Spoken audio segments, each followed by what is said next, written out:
सूरत शहर के चोटा बाजार में पुलिस कमिश्नर का दौरा। आप बने रहिए भारत 24 एक्सपी न्यूज। संपादक मनदीप भाई भारद्वाज। बाजार क्षेत्र के दुकानदारों से की सीधी मुलाकात। व्यापारियों की समस्याएं और सुरक्षा मुद्दों पर चर्चा। ट्रैफिक, पार्किंग और अतिक्रमण को लेकर सुझाव लिए। त्योहारों व भीड़भाड़ के दौरान सुरक्षा व्यवस्था पर जोर। आज सामाजिक तत्वों पर सख्त कार्रवाई का आश्वासन।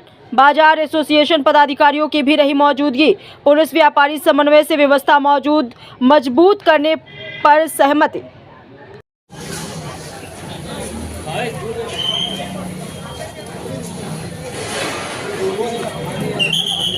गाड़ी में दुकान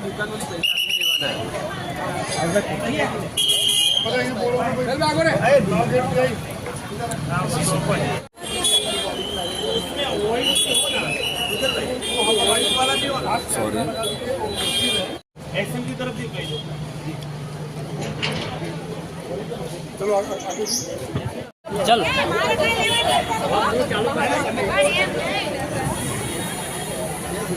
તમામ વેપારી મિત્રોને વિનંતી છે, અહીંયા આપણા સુરત મહાનગરપાલિકાના મેયર શ્રી અને પોલીસ કમિશનર સાહેબ તરફથી અગત્યની